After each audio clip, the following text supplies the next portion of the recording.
আর বিরোধী দলনেতা শুভেন্দু অধিকারীর তোপ, এসআইআর এর বিরোধিতা মানে সংবিধানের বিরোধিতা। वो अनकॉन्स्टिट्यूशनल है, सीधा संवैधानिक बॉडी को चुनौती दे रहा है, देश की संविधान को चुनौती दे रहा है।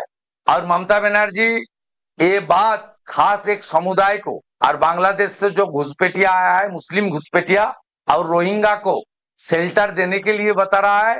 उनकी पार्टी 5 डिस्ट्रिक्ट में जो डीईओ है, डिस्ट्रिक्ट इलेक्शन ऑफिसर है, उनका पास ऑलरेडी BLA-2 का नाम दाखिल किया है। ममता बनर्जी का पार्टी का लोग BLA-2 का फॉर्म नाम दाखिल कर रहा है और उन्होंने सार्वजनिक रूप से SIR को खिलाफ बोल रहा है। ये तो अपने जो स्पेशल वोट बैंक है तुष्टिकरण का राजनीति के लिए बोल रहा है। নেপালে অশান্তি, নেপালে সরকারের পতন, আর তারপর থেকেই প্রশ্ন নতুন প্রধানমন্ত্রী কে। অবশেষে আপাতত অন্তর্বর্তী নেতা হিসেবে মনোনীত সুশীলা কার্কি।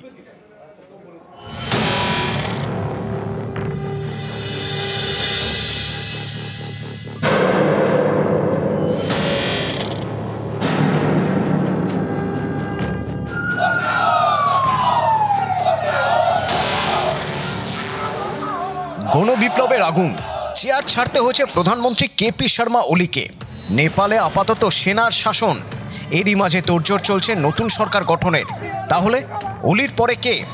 মানুষের ক্ষোভ যে স্তরে পৌঁছেছে তাতে নেতা হিসেবে এমন কাউকে বেছে নিতে হবে যার ইমেজ দুর্নীতিমুক্ত এবং স্বচ্ছ।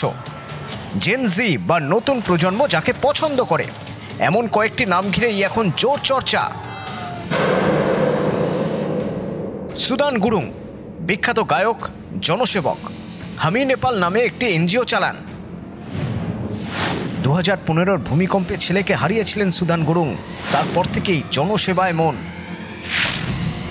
দীর্ঘদিন ধরে দুর্নীতির বিরুদ্ধে সরব, রীতিমতো ভিডিও তৈরি করে স্কুল কলেজের পড়ুয়াদের আন্দোলন শিখিয়েছেন। অনেকে বলছেন এই গণবিপ্লবে বড় ভূমিকা রয়েছে সুদানের এইসব ভিডিও বার্তার। বালেন্দ্র শাহ, কাঠমান্ডুর মেয়র, সিভিল ইঞ্জিনিয়ার, জনপ্রিয় গায়ক।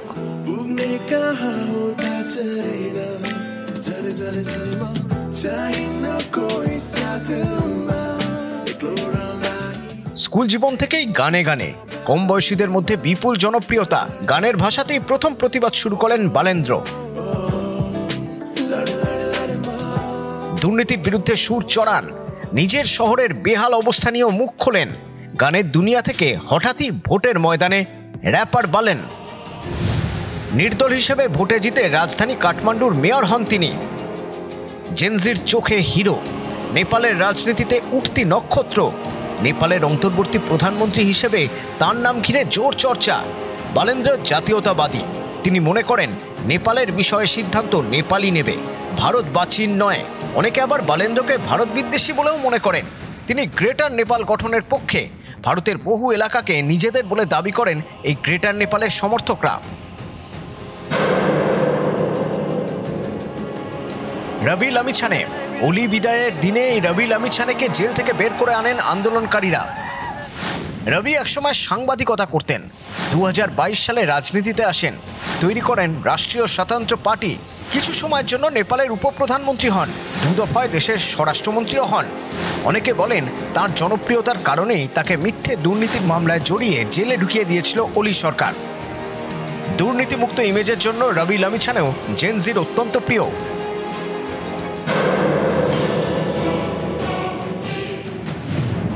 সুশীলা কার্কি, নেপাল সুপ্রিম কোর্টের প্রথম মহিলা প্রধান বিচারপতি সুশীলা কার্কি। দেশের পরবর্তী প্রধানমন্ত্রী হিসেবে তার নামও উঠে আসছে। 2016 সালে সুশীলা কার্কিকে প্রধান বিচারপতি পদে মনোনীত করেন প্রধানমন্ত্রী ওলি, কিন্তু পরের বছরই তাকে প্রধান বিচারপতি পদ থেকে সরানোর চেষ্টা করেন। এর বিরোধিতায় প্রবল জনরোষ তৈরি হয়। জনতার চাপে শেষ পর্যন্ত সরে আসতে হয় ওলিকে। সুশীলা কার্কি বেনারস হিন্দু বিশ্ববিদ্যালয়ে স্নাতক। এই সুশীলাকেই অন্তর্বর্তী নেতা হিসেবে বুধবার বেছে নিয়েছে জেনজি। নিউজ 18 বাংলা। পাহাড় প্রমাণ দুর্নীতি, বেকারত্ব, অভাব, খাবার অনটন, এই সমস্ত ছিল পুঞ্জীভূত ক্ষোভ। আর তাতে দুর্ঘটনার ফুলকি থেকেই আগুন। একটি দুর্ঘটনার ভিডিও ভাইরাল হয়েছে। 6ই সেপ্টেম্বর এই দুর্ঘটনা হয়। এই যে এক জেন জিকে গাড়ি ধাক্কা দেয়, কোশি প্রদেশের এক মন্ত্রীর গাড়ি ধাক্কা দেয়, একেবারে রাস্তায় পড়ে যায় ওই জেনজি। কিন্তু মন্ত্রী গাড়ি থেকে নামেননি, মন্ত্রী গাড়ি থেকে নামলেনই না, দেখলেনই না। আর এইটাই টিকটকের মাধ্যমে ছড়িয়ে যায় জেনজিদের কাছে। তারপরে এই দুর্ঘটনার ফুলকি থেকে একেবারে নেপাল জুড়ে ভয়াবহ আগুন।